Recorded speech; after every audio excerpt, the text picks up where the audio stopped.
Welcome to the Feminist Park podcast. I'm Kwame. And I'm Leilani. It's great to be kicking off this journey with you all today. Yeah, we're diving into work that's really closely tied to the vision behind the Feminist Park project, which was founded by Hussein Stuck. That project's goal is pretty ambitious, isn't it?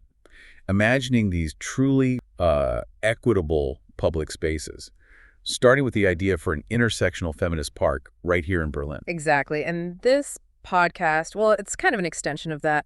We're going to be digging into the academic research that, supports and informs that kind of vision. We'll be taking these dense, sometimes quite academic papers and really pulling out the core and insights. And looking at them through specific lenses, things like environmental justice, intersectionality, anti-colonial thought, queer theory. All the stuff that helps us think critically about space. Today, we're jumping into something huge, really one of the biggest questions facing us.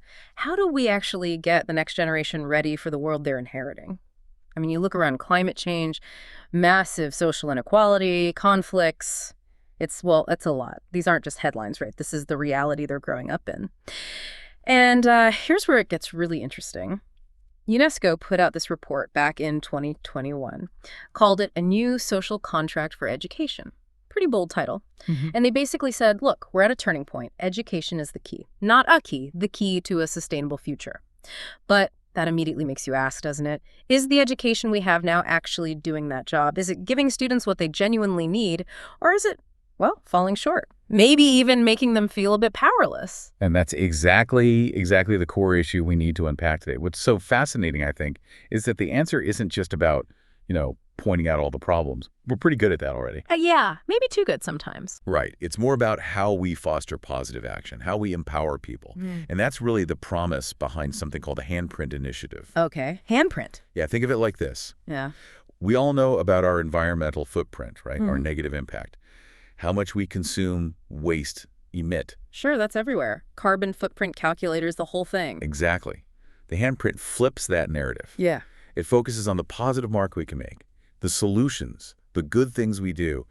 It's rooted in social responsibility, aiming to empower learners, to move beyond just cutting back the bad stuff to actually actively doing good. So less guilt, more agency. Precisely. A really hopeful, proactive approach trying to fill that gap you mentioned, turning students from just listeners into agents of change. Okay, I like the sound of that. So for this deep dive, we're digging into a specific piece of research on this. Yes, exactly. It's titled The Handprint Initiative, Attitudes Towards the Environment in Mexican High Schools. Authored by Wendy Quetzal Morel-Schramm, Pablo Andres Ruiz-Salmons, and Marcel Rebachon, just came out in 2024. And our goal is really to unpack what they found. How do high schoolers in Mexico actually see environmental issues? And crucially, how can knowing that help us build environmental education that, actually works, that empowers them? It's about getting scientific about understanding the learner, isn't it? So we can build something better. Absolutely. Not just theory, but really data leading to real change. One handprint at a time, as they say. All right, so let's really set the scene here. The article itself starts by digging into that urgent context we touched on. It goes back to that UNESCO report from 2021. Yeah, that social contract idea. Right. And UNESCO is pretty blunt. They say that worldwide education, even the stuff specifically labeled environmental education or education for sustainable development, it's just, it's largely inadequate. Inadequate. That's a strong word from UNESCO. It is. They're saying it's not meeting the challenges we face now, let alone the ones coming down the track. They talk about this ongoing denial of the basic right to quality education. Systemic discrimination, unequal access. It's still a huge problem globally. And it's not just about getting kids into school, is it? It's about what happens once they're there. Exactly. UNESCO argues the typical school model often fails to provide meaningful learning. Think rigid curricula, just memorizing facts instead of thinking critically. Creativity getting sidelined. Yeah, teaching to the test, that kind of thing. Right. And the result, students graduate, but maybe without a real sense of purpose or agency. They feel disconnected from the big problems they're supposed to help solve. It's a pretty stark assessment, especially considering environmental education is supposed to be about tackling those problems. It really is. It highlights this massive need for, new ways of teaching, approaches that can actually hit the targets of Sustainable Development Goal 4.7. Which is all about getting learners the knowledge and skills for sustainable development, right? Precisely. Not just the knowledge, but the skills and the mindset, too. Now, the study zooms in on Mexico, And it's a fascinating case study because it really highlights these global issues on a national scale. A microcosm, in a way. Yeah, exactly. Mexico's huge, right? One of the most populous countries, massive education system, like 35 million students, 2 million teachers, fifth largest in the world. Wow, those are big numbers. They are. But here's the contrast. It's also one of the most unequal countries. That deep social inequality, as the paper points out, directly impacts education. So unequal opportunities for access, for staying in school, for graduating. Absolutely. And the stats they cite are, well, they're pretty sobering. UNICEF reported in 2018 that a staggering 82% of Mexican kids and teens aren't achieving expected learning outcomes. 4 out of 5. That's hard to hear. It is. And on top of that, 51% of all children in Mexico live in poverty. Which obviously creates huge barriers to education in itself. Huge. And then there's this study from the Mexican Ministry of Public Education about why kids drop out. A significant chunk, like 22% of young women and 31% of young men, said they just dislike studying. Disliked it. Yeah. But even more telling, I think, is that 7% of women and 9% of men said the learning just wasn't meaningful to them. Ugh. There's that word again. Meaningful. Right. If what you're learning feels totally irrelevant to your life, to your future, why would you stay engaged? It really points to a system struggling to connect. It does. It's a powerful picture of the challenges. And this is precisely where the Handprint Initiative aims to make a difference. It's designed as a direct answer to those kinds of deep educational and social problems.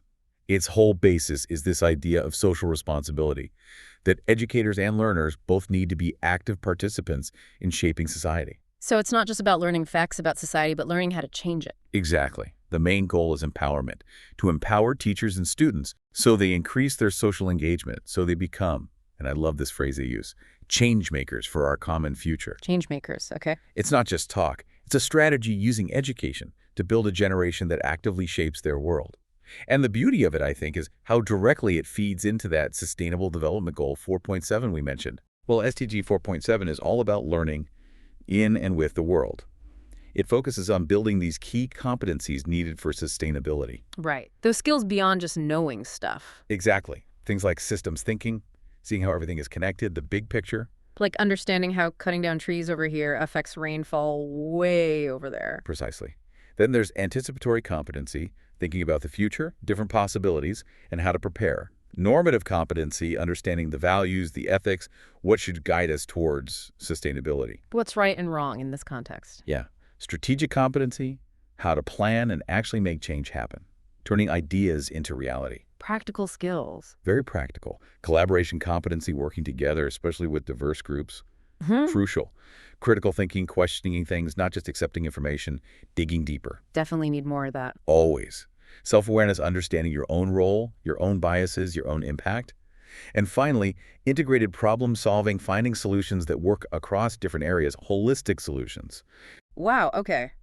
That's a comprehensive list of skills. It is. And the Handprint Initiative is designed to build all of those. Yeah. And importantly, it consciously tries to move beyond some of the less helpful approaches we sometimes see in environmental ed. What do you mean by that? Well, the approaches that can sometimes leave you feeling overwhelmed or just bad, like eco-guilt, where you feel personally crushed by the weight of global problems. Yeah, I know that feeling. Or the doom and gloom narrative, everything's terrible, there's no hope. That just leads to paralysis. Or the opposite, maybe eco-apathy. Exactly. Where people just switch off because it feels too big, too distant, or like it's not their problem anyway. Right.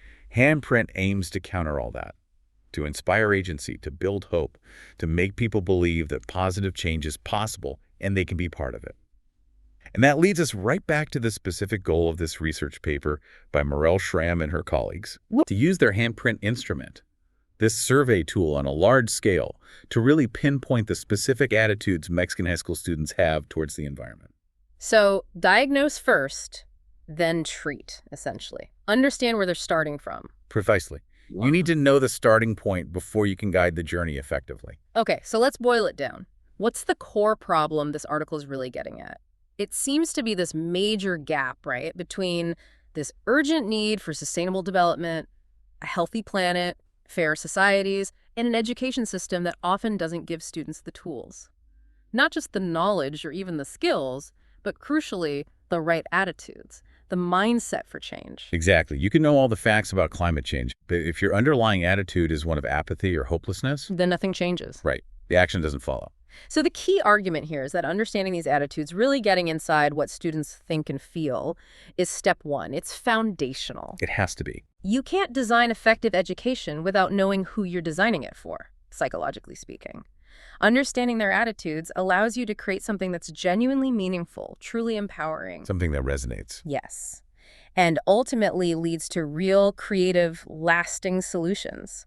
It's about meeting learners where they actually are, head and heart, before you can help them become those change makers we talked about.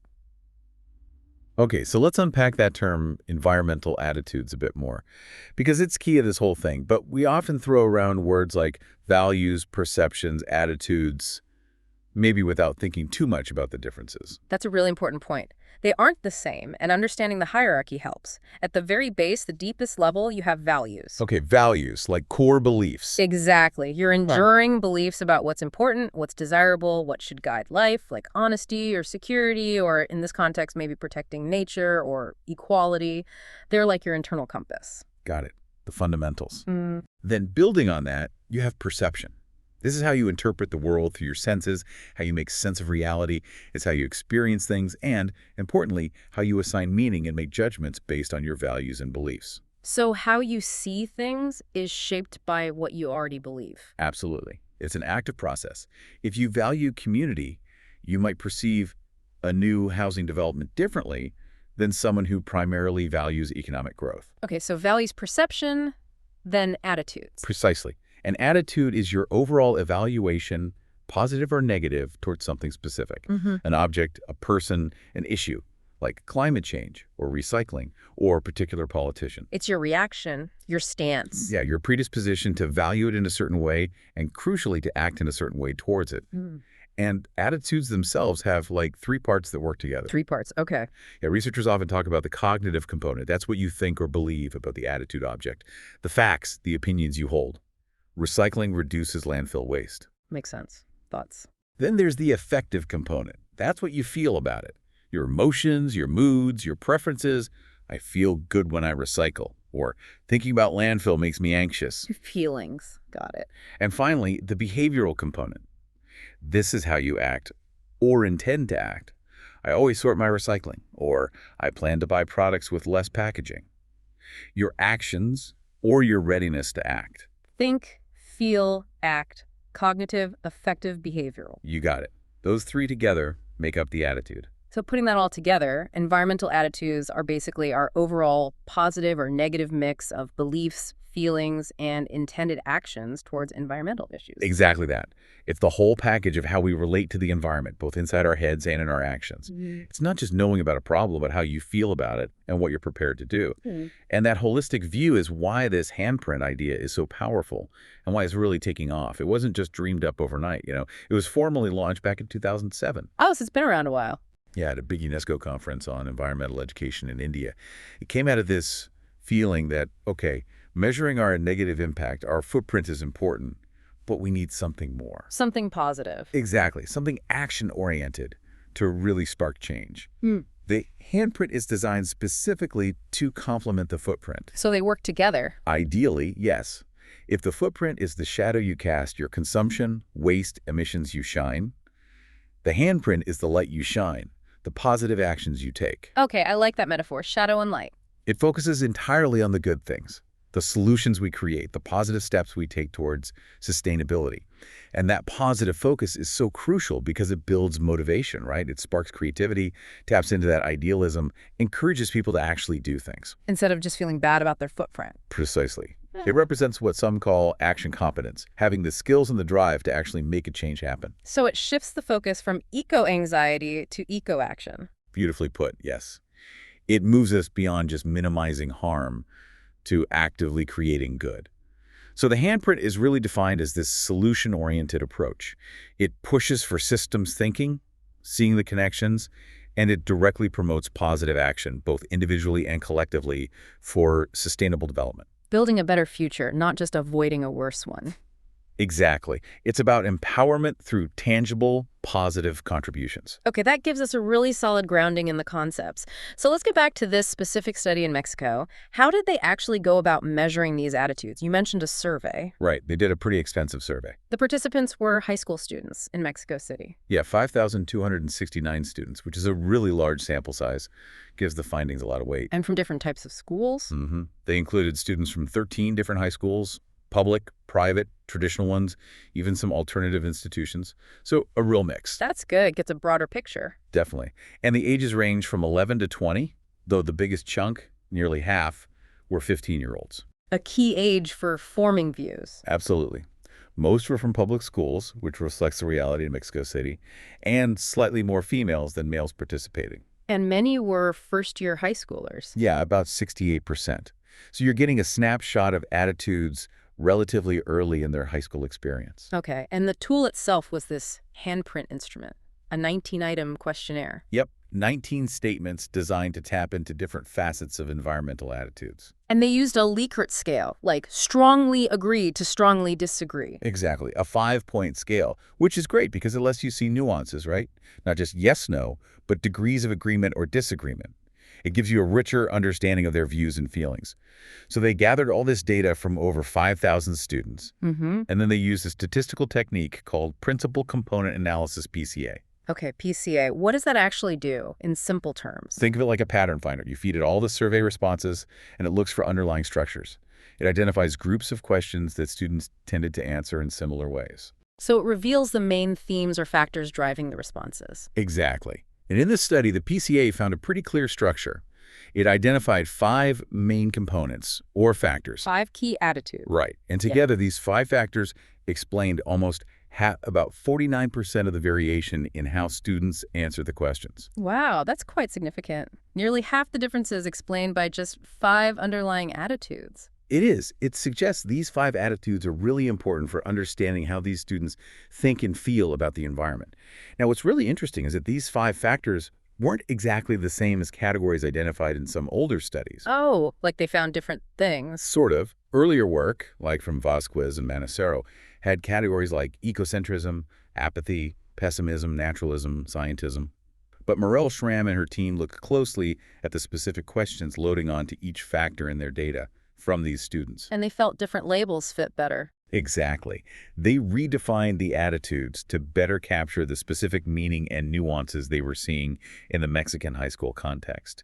They felt these new labels were clearer and more accurate for their findings. Which is important for making sure the labels actually help us understand, right? Absolutely.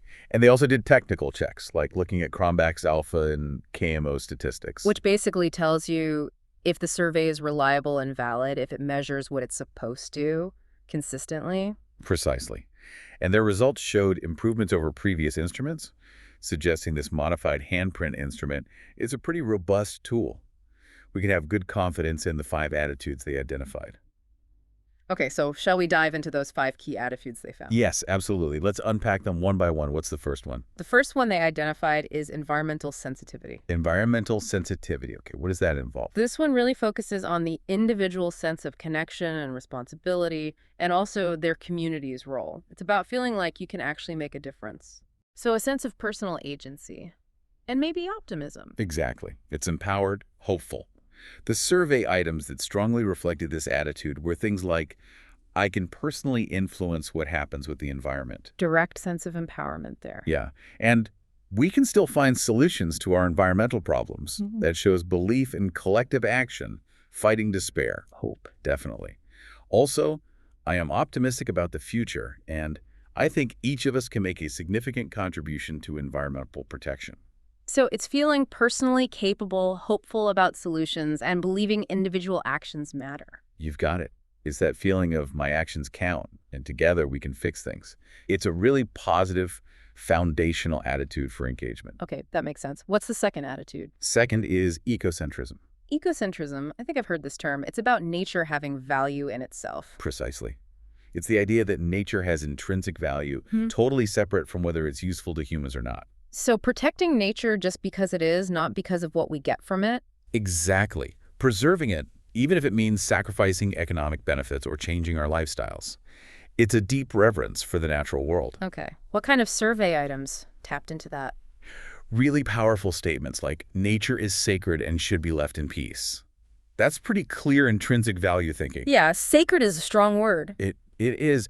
Also, animals should have the same right to life as people, extending that inherent value. Right. Beyond just ecosystems to individual beings. And we should make more sacrifices to protect the environment, showing a willingness to prioritize nature over human convenience. So someone strongly ecocentric would be deeply opposed to destroying habitat for development, regardless of the economic arguments. Absolutely. The value of nature itself comes first. Okay, number 3. Third, we have eco-indifference. Indifference. That sounds less positive. It is. It's a more passive attitude. It's kind of like acknowledging there are problems that even affect you personally. Okay. But delegating the responsibility for fixing them to someone else. Government, scientists, corporations, anybody but you, really. So, yeah, it's bad, but it's not my job to fix it. Pretty much. And here's a crucial nuance. They might even say they're willing to make sacrifices if someone else solves the problem, but they aren't taking the initiative themselves. Ah, okay. That's subtle. What did the survey items look like for this one? Things like environmental problems make my future look bleak and hopeless. That feeling of despair can lead to inaction, to passivity. Makes sense. If you feel hopeless, why bother acting? Right. And then an item like, I am willing to have environmental problems solved, even if this means sacrificing many goods. That sounds positive on the surface. It does. But in the context of this factor, it reflects that passive stance. Sure, solve it, and I guess I'll accept the consequences, but you solve it. Don't expect me to lead the charge. Gotcha. It's not denial, but it's a definite lack of personal drive to act, like being a passenger, not the driver. Excellent analogy, exactly. All right, so after eco-indifference, what's number 4? Number 4 is eco-apathy. Apathy. Okay, how is that different from indifference? Sounds even worse. It generally is considered more concerning, yeah. Yeah. If indifference is, I care, but you fix it, apathy is more like, I don't really care, and maybe it's not even that big a deal anyway. Wow. So a deeper detachment, denial even. Yes, a real lack of concern, dismissing the problem or your connection to it. The survey items here are quite stark. Like what? Threats to the environment are not my business. Right. Just point-blank dismissal. Oof. Or environmental problems are being exaggerated. That suggests denial of the severity. Believing it's all hype. Yeah, and people worry too much about environmental problems, almost annoyed by the concern itself. So this is a really significant barrier to any kind of engagement. Huge. And the researchers point out this is a worrying trend seen globally among young people, this feeling that the problems are too big, unsolvable, or just not their responsibility. That feeling of what can I possibly do? Yeah. Leading to just checking out. Exactly. It's a major challenge for educators trying to foster that handprint motivation. Okay, that leaves one more. What's the 5th attitude? The 5th one is techno-hope. Techno-hope. Hope in technology. Pretty much. It's an attitude that places strong faith and often responsibility in science and technology to solve environmental problems. Believing human ingenuity will save the day. Largely, yes. A reliance on innovation, new inventions, scientific breakthroughs as the primary path forward. It's important, though, to distinguish this from what's sometimes called scientism. What's the difference? Scientism is a more rigid belief that science is the only valid way of knowing, superior to all others. Techno-hope is more specifically about trusting science and tech to provide solutions to environmental crises. Okay, so focused on the problem-solving aspect, what items reflected this? Things like science and technology can solve all environmental problems. A very strong belief in tech fixes. Like carbon capture or fusion power will sort everything out eventually? Maybe that kind of thinking. Also, scientists have the knowledge to solve environmental problems. Trust in the experts having the answers. Right. And interestingly, this item also loaded here. It is the responsibility of rich countries to solve the environmental problems of the world. Huh. How does that connect to techno-hope? Well, the thinking might be that rich countries have the advanced technology, the scientific capacity, the resources. Yeah. Therefore, they should be the ones deploying these tech solutions. It can be another way of shifting responsibility. Ah, okay. So if you have strong techno-hope, maybe you feel less pressure to change your own lifestyle because you're waiting for that big tech breakthrough. That could definitely be part of it, yeah. Wow. Those 5 attitudes, environmental sensitivity, ecocentrism, eco-indifference, eco-apathy, and techno-hope, they really provide a much richer understanding than just asking, do you care about the environment? Yes or no? Absolutely. It gives you a map of the different mindsets at play. And you mentioned the study showed this instrument was reliable and valid. Yes. The statistical checks confirmed it was consistently measuring these distinct attitudes and doing it better than some previous tools.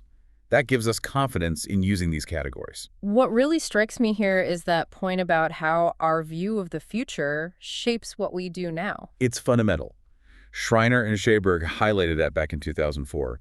Your image of the future directly impacts your present actions. So if a student feels environmentally sensitive and hopeful, they're more likely to act now. Makes sense, right? And if they feel eco-indifferent or apathetic, maybe seeing the future as bleak, Then inaction becomes the default. Why bother if it's hopeless or not your problem? so understanding these attitudes isn't just academic. It's the essential first step if you actually want to empower students and foster that handprint action. You need to know where they're coming from to help shift their perspective. Exactly. It's a diagnostic key to unlocking potential. And that really leads us to the broader implications, doesn't it? Why does mapping these attitudes actually matter? The huge value here is for educators. Knowing the predominant attitudes in your student population allows you to tailor your teaching. So moving away from one-size-fits-all environmental ed, Absolutely. If you find, say, high levels of eco-apathy in your school, you wouldn't just give them more scary climate statistics. probably not. You might instead focus on creating connection, hands-on projects, time in nature, things that build that personal link they're missing. Maybe restoring a local stream or building bird boxes, things that foster care first. Oh, okay. And if you found strong techno-hope. Then maybe you incorporate more critical discussion about technology, its limits, its ethical implications, the social justice aspects. You could explore questions like, who benefits from new green tech? Does it solve the root problems? Ensure it's not just seen as a magic bullet that lets us off the hook for other changes. So it's like having a diagnostic tool that helps you design the right treatment or educational approach. That's a great way to put it. It helps educators understand the starting point, the psychological landscape of their students.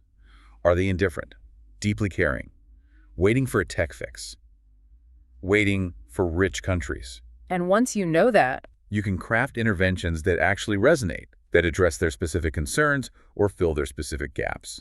It makes the education relevant and, hopefully, much more effective. And this all ties back to the core goal of the Handprint Initiative, which is moving beyond just doom and gloom. right, countering that pessimism and powerlessness. Exactly. This research gives educators the data they need to build programs that actively cultivate hope and agency, programs that equip students with those sustainability competencies we listed earlier. Systems thinking, collaboration, problem solving. All of that. It's about building resilience, building proactivity, Mhm. making students see themselves not just as passive inheritors of problems, but as active creators of solutions. Turning the classroom into a hub for positive change. That's the vision. That potential for targeted interventions feels really powerful.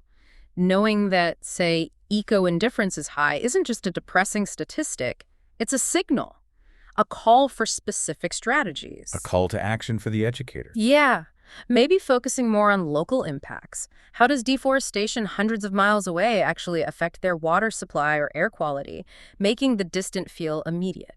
Connecting the dots personally. Or if eco-apathy is the issue, maybe more focus on tangible successes, showcasing examples where student actions have made a difference, building that sense of efficacy. Countering the what's the point feeling. Exactly. It's about strategically building that environmental sensitivity, that feeling of, I can influence this. Yeah. And it's good that the researchers acknowledge this isn't the final word, right? That more research is needed. Absolutely. They're very clear about that. They stress the need for more testing, understanding how these attitudes vary across different groups, different regions, different ages. Like, are boys more prone to techno-hope than girls? Do attitudes shift significantly between middle school and high school? Does living in a city versus the countryside make a difference? All crucial questions for refining the approach. It shows a commitment to ongoing learning and improvement, which is what science is all about. So this isn't a magic bullet, but a really promising framework that needs continued work. Precisely. It's an evolving tool for a dynamic challenge, but the core power remains. This research helps us move from just diagnosing the state of attitudes to strategically designing education that fosters real change. It gives educators the insights to cultivate those positive handprints, to build hope, to empower action. Ensuring students leave school ready and willing to be those change makers. That's the goal. This research provides a much clearer pathway towards achieving it. Okay, so let's bring this home for you, our listener. We've just walked through these 5 attitudes identified in the study: environmental sensitivity, ecocentrism, eco-indifference, eco-apathy, and techno-hope. Just take a moment. Which of those resonates most with how you tend to think or feel about environmental issues? Yeah, do any of them sound familiar? Maybe you see shades of them in yourself, or perhaps in people you know, your family, friends, colleagues. It's just a quick personal check-in. Where do you feel you land most often on that spectrum? No judgment, just observation. And thinking about that raises a bigger question, doesn't it? Beyond schools, what role do you see for education in the broadest sense in our communities, families, media, to help shift attitudes? How can we collectively nudge things away from indifference and apathy towards more sensitivity, more engagement, more solution-focused thinking? What kind of conversations should we be having? What values should we be highlighting in our communities? Remember, the Handprint Initiative is all about that shift from just reducing our negative footprint to actively creating a positive handprint. It's about positive, measurable action. Tangible contributions. So the challenge to you is, what's one action, maybe small, maybe bigger, that you could consciously take this week to contribute to your positive handprint? How can you actively demonstrate that shift in your own life? It could be anything: advocating for something locally, volunteering, starting a conversation, consciously choosing a more sustainable option and talking about why. Think about one thing you can do. Find your handprint action for the week. Thanks so much for joining us for this deep dive. We'll catch you next time for another essential exploration. This knowledge is a tool, really. A tool for seeing your city differently, and potentially for helping to change it. It's been a really insightful deep dive, I think. This document provides such a vital framework, especially for projects like the Feminist Park Project that are trying to build something fundamentally different. It shows just how interlinked urban design and social justice are. It really does. But it also shows the scale of the challenge, right? It requires sustained effort, real commitment, and a genuine willingness to shift power dynamics in how cities get made and managed. Definitely. It makes you think about how we ensure those voices, the ones that have been excluded, are actually heard and centered. There's another quote from Sarah Ahmed in the handbook that feels relevant here. Go on. She says, "If you have to shout to be heard, you are heard as shouting." That's powerful. It makes you ponder, doesn't it? How can the design of public space itself work differently? How can it amplify the voices of those who've been historically silenced, ensuring their needs are met without them having to shout just to be noticed? How can design itself listen? That's a really provocative thought to end on. A lot to think about. Indeed. Thanks for joining us for this deep dive.